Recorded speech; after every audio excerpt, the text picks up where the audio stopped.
My name is Nick Young. I'm a tap dancer currently living in LA, but I'm originally from Franklin, Wisconsin in the United States.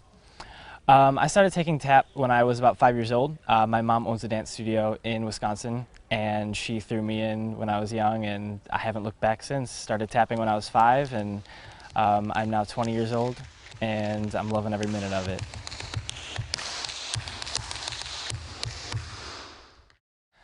Anyone who loves dance and loves what they do is going to tell you the exact same thing. Dance takes up a lot of time, and you have to be really dedicated, and you have to really love it a lot to really get into it and really master it. And you basically, me growing up especially, I had little to no social life at all. You know, it was school, dance, I had sports here and there. But other than that, it was just there was never any time outside of dance or school where I got to just hang out and socialize with kids. So. Which is difficult because you want to try to fit in as much as you can, but other kids just don't really understand how dedicated you have to be a dancer. A lot of times people ask me, who inspires you the most? What tap dancer do you look up to? And a lot of the time people would probably expect me to say someone like Gene Kelly or Gregory Hines. Amazing at what they do. Definitely do look up to them. But for me personally, it's who has especially nurtured my career, and I have two people that have really taken me to the tap dancer that I am today. One being my mom. Grew up at her studio. She was the tap teacher at our studio, and she taught me everything I know about the basics of tap and learning choreography, and I credit so much to my mom for it, not just as a tap teacher, but also just as a mother in general. And another inspiration of mine, he's probably one of my biggest mentors on the planet. His name is Wallace. I met him when I was about 12 years old. He was teaching for a dance convention, and he was one of their main tap teachers, and he basically took me under his wing when I was 12. He saw something in me, and ever since then, I have studied under him. I have taken classes under him. I've basically learned everything I know about tap from him. He took me really from the good tapper to the great tapper. And at the end of high school and after high school, I started assisting him at these conventions and when he would go to studios. And just through that, I started to just really get an understanding of tap dancing a lot more, and he taught me so much about improvisation and choreography and picking up steps quickly and just little tricks and all that stuff. And now I thank the Lord for both of them in my life, because I would not be the same person or tap dancer that I am today without them.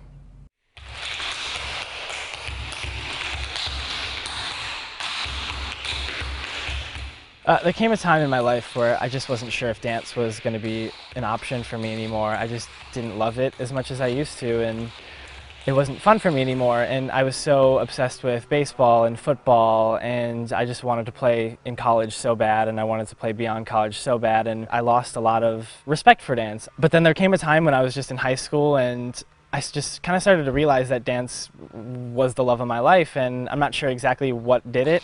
Something just hit me, and I was like, dance is, dance, tap, it's really what I want to do, and it's my life, and I don't know what I would do without it. My family was really supportive of me. Obviously, my mom is my dance teacher. That was never an issue, and my dad obviously loves that I love what I'm doing. So it was never an issue that I was a male dancer. Growing up as a male dancer around my peers was very difficult. I was a kid that really took to heart what kids said to me, which is, now that I look back at it, is horrible, because I grew up being called fairy, and I grew up being called gay, and it was really difficult, and that was really hard. So that's kind of what made me want to quit dance, is just because I really cared about what other people thought of me.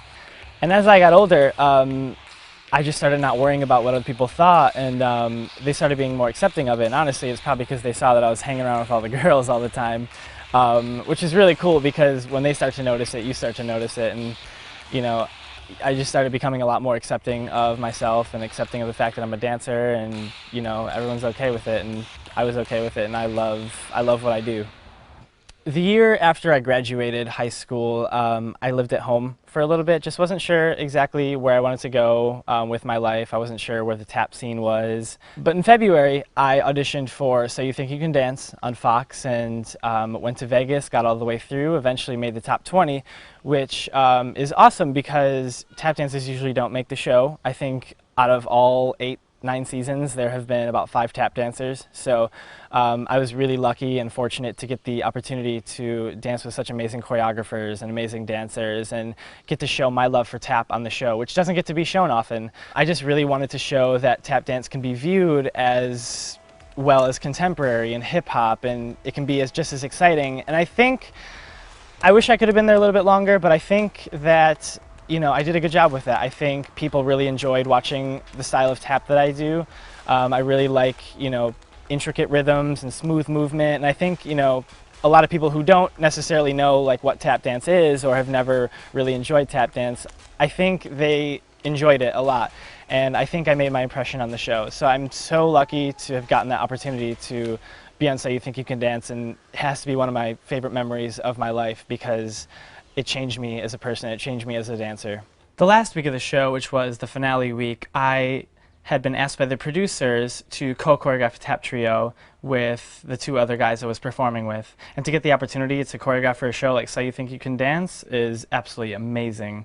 So we did that, and it was one of the best experiences of my life. A lot of people and reviews were saying that it was probably going to be one of the most memorable dances ever on the show, and to hear that was just absolutely mind-blowing. After that, I got the opportunity to go on tour across the US and Canada and perform with the top 10, which was it was an amazing experience. I learned so much.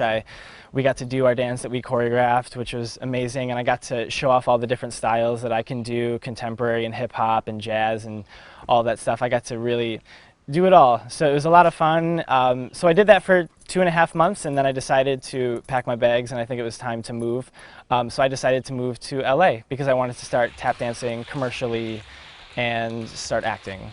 I've danced every style. I've done ballroom, I've done jazz, I've done hip hop, ballet, contemporary, tap. I've even done Bollywood. And tap really sticks out to me.